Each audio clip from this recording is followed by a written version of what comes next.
Thanks to Dee Blanchard, we have been sitting and asking ourselves different questions about the judicial practices that got us up to this point. How did someone that planned a matricide end up only having to serve 85% of a sentence, while the co-conspirator, the person who held the knife, Nicholas Godejohn, was given a life sentence? And why does this feel so unfair?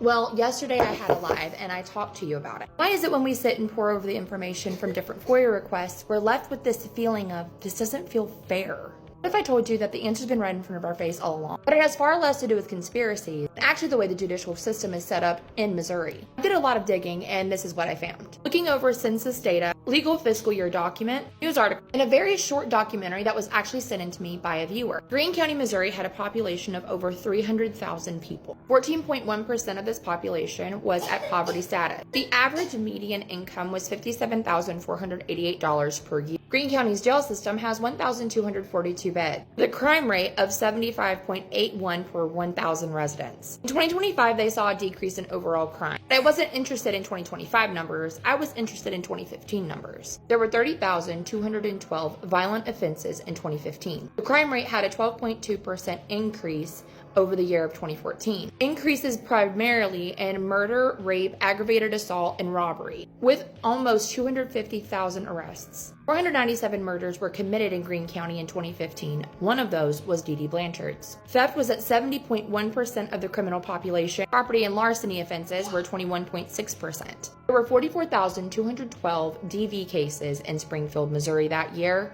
one of which was about Dee Blanchard.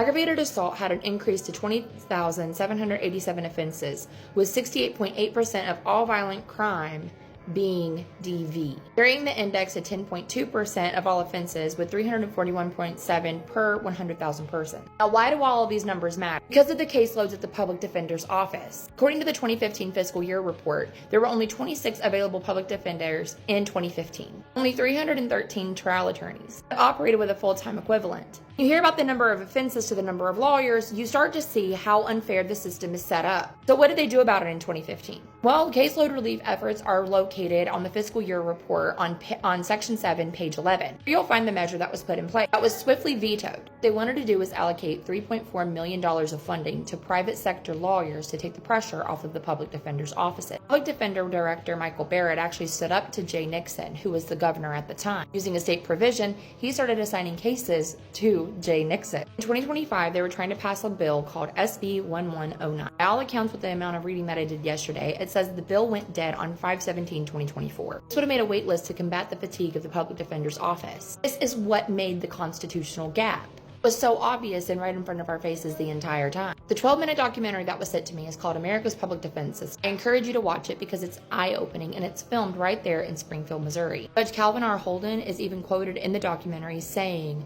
that the system is slowly grinding to a halt. According to a statement made by one inmate, he'd been in county jail for 3 months and he hadn't even seen his lawyer yet. The people that are relying on the public defender's office who can't afford lawyers, well, they can't afford bail either. These speedy trials that we're seeing come through, like Nicholas Godejohn and Gypsy Rose Blanchard. When you watch the trial of Gypsy Rose Blanchard and Nicholas Godejohn, you ask yourself, how come this is moving so quickly?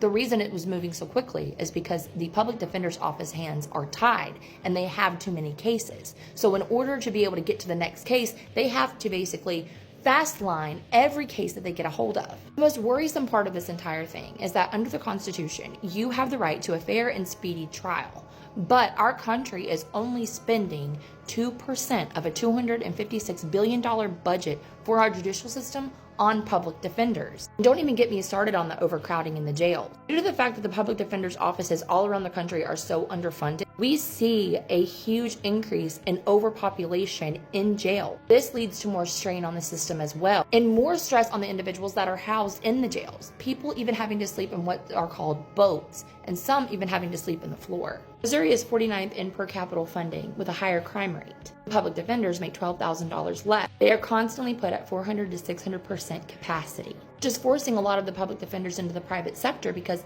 they can't afford to go to work and have over 200 cases at their disposal without being paid for it. But we were also introduced in this documentary to the Bronx Defender, Public Defender's Office in the Bronx, New York. They received the money from the federal government through their grants to keep the doors open and the public defenders paid, but they also do their own fundraising in order to make an integrated system of social workers, investigators, lawyers, and relief counselors. This gives their clients the fairest choices in trial. And it's also been proven that practices like this save money in the long run. In my humble opinion, this is why we saw so many constitutional errors within the trial of Gypsy Rose Blanchard and Nicholas Godejohn. Why, when we look back at the FOIA request, it feels as if not all of the information was given over to investigators. Why everything went so quick, why a lot of things went undone. Don't forget, if you like content like this, go ahead and click all these buttons. Make sure you drop your comment down below. How do you feel about this revelation in the Gypsy Rose Blanchard case?